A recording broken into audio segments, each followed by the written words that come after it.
Story 1. After spending 2 weeks away due to a stint in the hospital with pneumonia and atrial fibrillation, I returned to work. It was during a meeting with my boss that everything began to feel surreal. The room seemed to tilt and sway in every direction. I tried to steady myself by focusing on a point above. Suddenly I found myself in a tunnel, observing from afar as I lay back in my chair, detached and at peace, akin to the sensation of floating in water. The recovery took me 4 weeks in the hospital. Coming back home, I was enveloped by a profound emptiness, a void of feeling that persists even now. Surrounded by family and friends, I often feel like an outsider, as if I no longer belong amongst them. This story was shared by Mark S. and happened in 2023. Story 2. At just 3 years old, living in a modest neighborhood with my family, I found myself in a moment that would forever shape my understanding of life and what lies beyond. My father was busy with repairs on his truck, keeping an eye on me as I played outside with my little training bicycle, while my mother was indoors attending to my siblings. The day was like any other, filled with the simple joys of childhood, until a ball rolled towards me. Believing the teenagers down the street had included me in their game, I kicked the ball back. Their response was to throw both the ball and a jump rope they were using away from me, aiming to dissuade my attempts at joining in. When the rope landed across the street, I went after it, my attention solely on retrieving my newfound plaything, unaware of my father's diverted attention. It was then, in my pursuit, that a yellow pickup truck struck me, casting me into the road's center and into unconsciousness.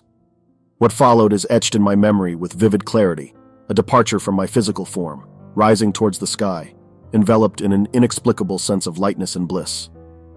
Ascending, I beheld an orb of light so immense and radiant I believed it to be the sun itself, yet unlike anything I had witnessed before. Before this brilliance I saw Mother Mary, embodying serenity, her hands joined in a gesture of prayer, or perhaps cradling an unseen infant. Time seemed to pause, and as my spirit drew near, she looked up, opening her arms in a welcoming embrace. This experience, though brief, remains the most profound of my life, offering a glimpse into the tranquility and warmth that may await us beyond this world. This story was shared by Brian G. and happened in 1998. Story 3. On a typical day at the office, busily preparing for a production meeting, jotting down questions for my superiors, my day took an unexpected turn. The last thing I remember was focusing on my tasks. According to my colleagues, I suddenly gasped for air and slumped in my chair, which spun before I collapsed onto the floor, seizing intensely. In the midst of this, I inadvertently injured myself, causing bruises to my nose and face. An ambulance was quickly called, and my family was notified.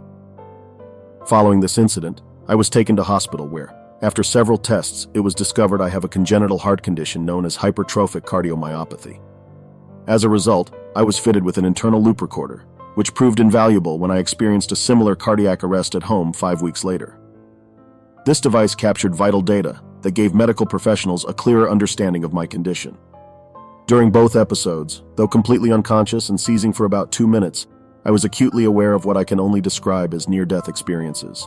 In each instance, I experienced a rapid succession of life memories, presented as thousands of photographs enveloped in a warm, nurturing light. The sensation was reminiscent of the warmth felt from party drugs like MDMA from my younger years, but magnified in intensity, overflowing with love and nurture, coupled with a profound sense of well-being and calm. It felt as though the universe, or perhaps what some might call God, was reviewing my life, imbuing me with a sense of ultimate knowledge and love. This experience was, without a doubt, the most at peace and in harmony with the universe I've ever felt in my nearly 4 decades of life. It's been nearly 3 years since these events without recurrence. My heart issues are still under investigation, but it's important to note that this was a result of genetics rather than lifestyle choices. This story was shared by Phil R. and happened in 2021. Story 4. I experienced a cardiac arrest, a moment that thrust me into an unexpected journey. There I was, believing I was sitting on the floor, trying to catch the attention of the emergency medical technicians, EMTs, through the window of my door. It took me a moment to realize they couldn't see my attempts to wave them in, as my physical body was lying prone on the floor, unseen by them. My consciousness remained sharp, peppered with my typical Don Rickles-esque humor. Even as an EMT urgently tried to elicit my name, I retorted with annoyance, knowing they already knew it from my son.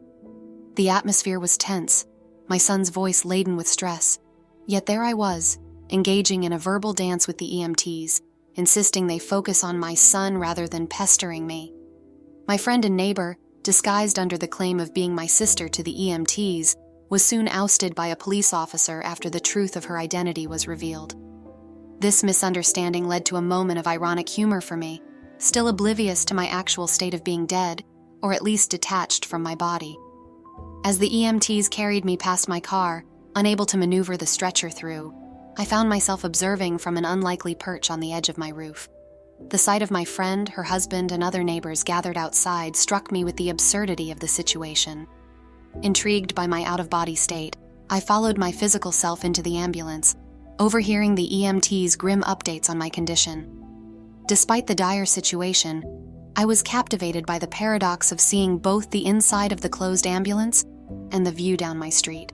It was here that I sensed an unlimited access to knowledge, a realization that stunned me to silence, forgoing the opportunity to ask any questions. When the EMTs administered atropine, I felt a jolt back into consciousness, eager to share everything I had witnessed and heard. Their astonishment at my recounting was a small victory, though brief, as I slipped away once more.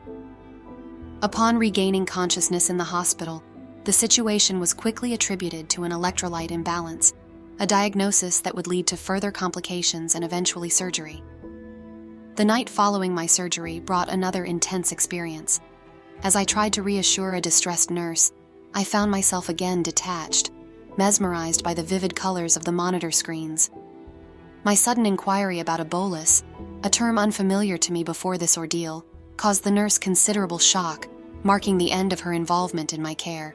My journey was filled with confirmations, from the EMT's recollection of events to the validation of my friend's ejection and the neighbor's reprimand. This extraordinary experience, bridging life and something beyond, provided me with insights and understandings that defied conventional explanations, challenging the very essence of what we perceive as reality. This story was shared by Denise B. and happened in 2015.